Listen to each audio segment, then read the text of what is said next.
নমস্কাৰ। আজি আপোনালোকৰ ওচৰলৈ অন্য এটা কাহিনী লৈ আহিছোঁ। এইটো হৈছে পৰীক্ষিত ৰজাৰ কাহিনী।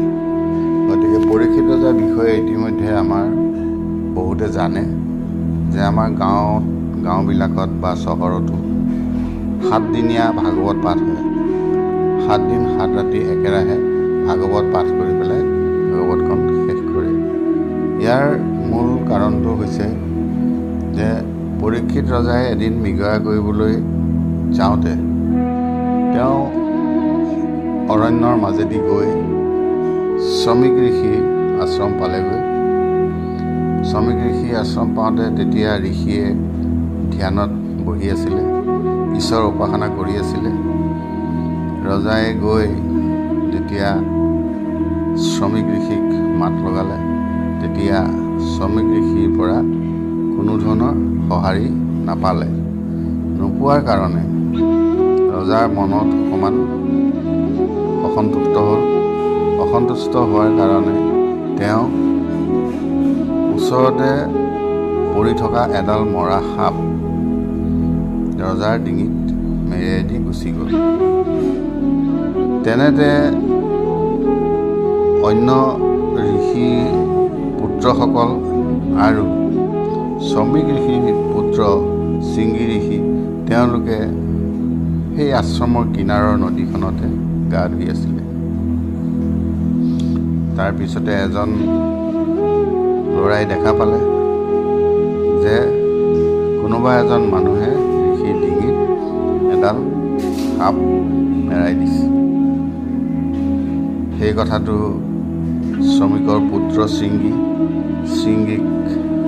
জনাই দিলে, আৰু শৃংগীয়ে আহি দেখা পালে যে হয়, দেউতাকৰ ডিঙিত এডাল মৰা সাপ মেৰাই দিছে।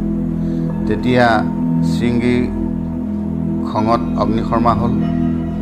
অগ্নিশৰ্মা হৈ তেওঁ সাপ দিলে যে মোৰ দেউতাৰ গলত যোনেই এই মৰা সাপ মেৰাই দিছ, সি 7 দিনৰ ভিতৰত তাক দক্ষকে দংশন কৰিব। এই বুলি শৃংগীয়ে সাপ দিলে। ঋষিৰ সাপ সেই সময়ৰ এবাৰ দিলে আৰু ঘূৰাই ল'ব নোৱাৰে। তাৰপিছতে যেতিয়া দেউতাক ধ্যানৰ পৰা উঠিলে, উঠাৰ পিছত পুত্ৰ শৃংগীয়ে সকলোখিনি কথা তেওঁক কৈ দিলে।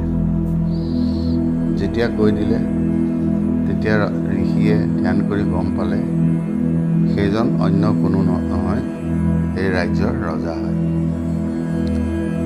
তাৰপিছত শ্ৰমিকে মনত বৰ দুখ পালে। দুখ পাই পেলাই পুত্ৰ শৃংগীক কুকৰ্থনা কৰিলে।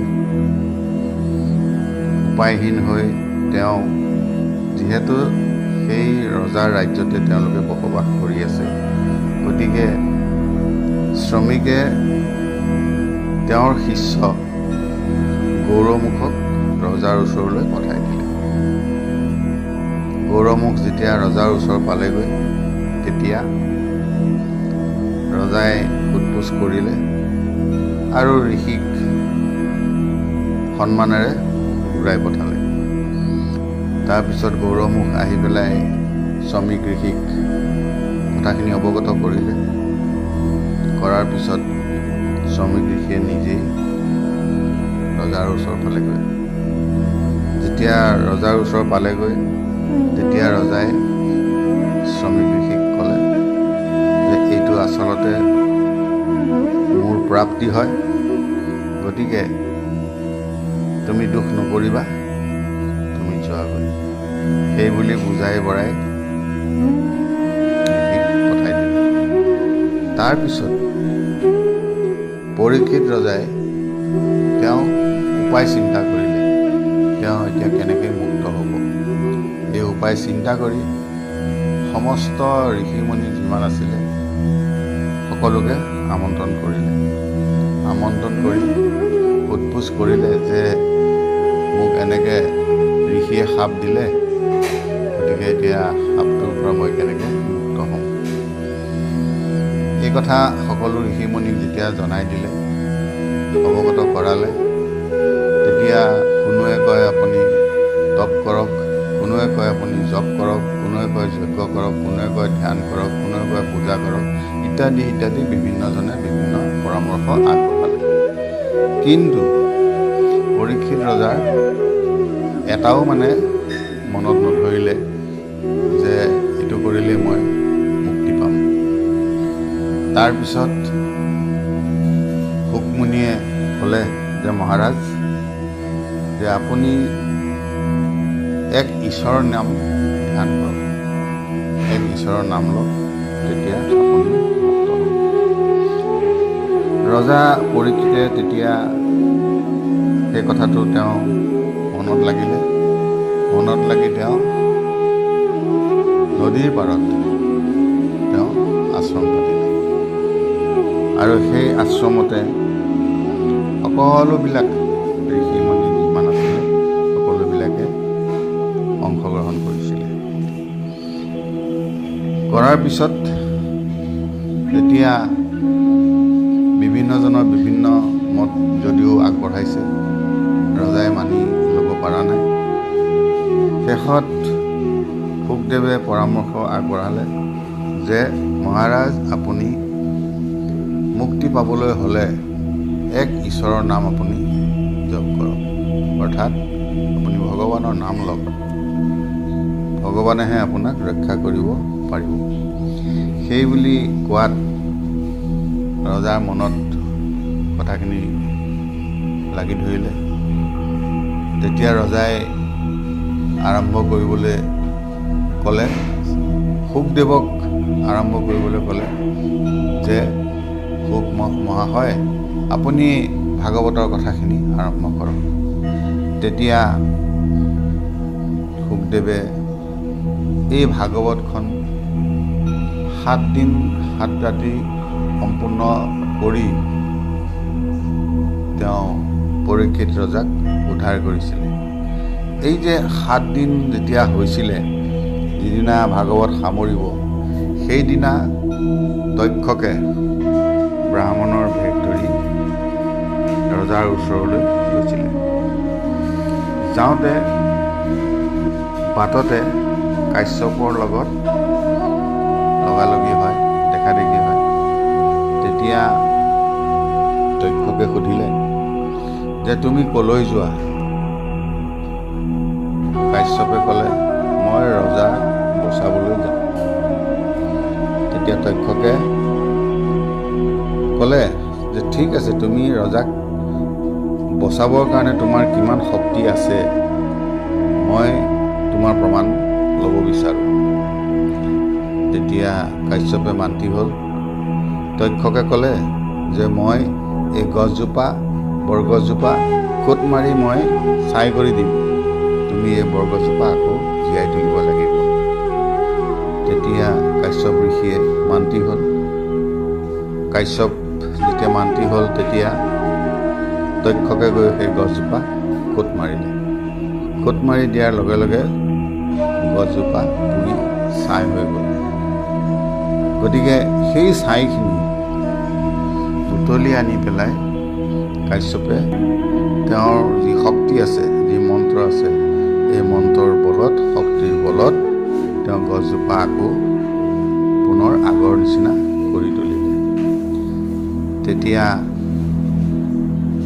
দক্ষকে কাশ্যপক ক'লে যে তোমাৰ শক্তি ঠিকেই আছে, গতিকে তুমি গুচি যোৱাগৈ, তোমাক যি লাগে মই তাকে দিম, তুমি গুচি যোৱা।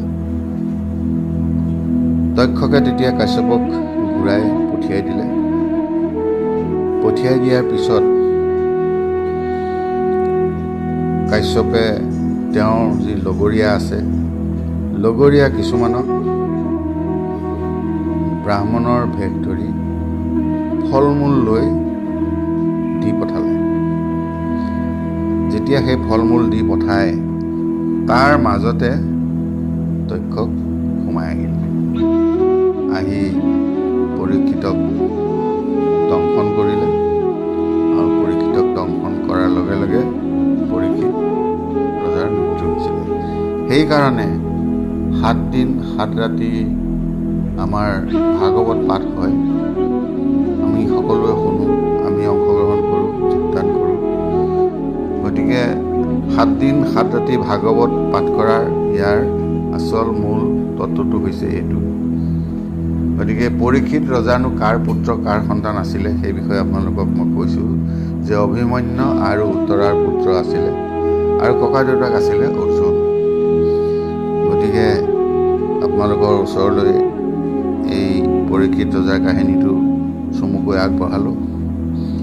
আৰু ইয়াৰ পিছতে পৰীক্ষিত ৰজা যেতিয়া গুচি গ'ল, তাৰপিছত পৰীক্ষিতৰ পুত্ৰ জন্মেজয়ে কি কৰিলে যে দেউতাকক যে এনেকুৱা সাপ দি মাৰিলে, সেইটো কাৰণে জন্মেজয়ে খং উঠি পেলাই কি কৰিলে, তেওঁ পিতৃৰ প্ৰতিশোধ ল'বৰ কাৰণে তেওঁ এখন সৰ্পযজ্ঞ পাতিলে।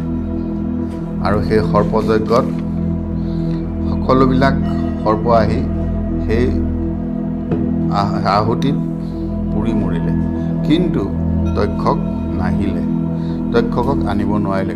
কিয়? যে তক্ষকে গৈ পেলাই স্বৰ্গৰ ইন্দ্ৰৰ চৰণত গৈ পেলাই তেওঁ শৰণাপন্ন, সেইকাৰণে তক্ষকক আনিব নোৱাৰিলে। গতিকে আজিৰ কথাখিনি ইমানতে সামৰোঁ। কাহিনীটো শুনি আমি এতিয়া এইটোৱে বুজিব লাগিব যে অন্তকালত আমাক কোনে ৰক্ষা কৰিব পাৰে? একমাত্ৰ ভগৱানৰ বাহিৰে আমাক আৰু ৰক্ষা কৰোতা নাই। এইটো পৰীক্ষিত ৰজাৰ ক্ষেত্ৰতে ইয়াৰ প্ৰমাণটো কৰিছে। সকলোকে ধন্যবাদ জনাইছোঁ আৰু সকলোৱে এই কাহিনীটো শুনিলে ভাল পাব আৰু শুনি পেলাই আপোনালোকে ছাবস্ক্ৰাইব কৰিব, শ্বেয়াৰ কৰিব আৰু লাইক কৰিব। ধন্যবাদ।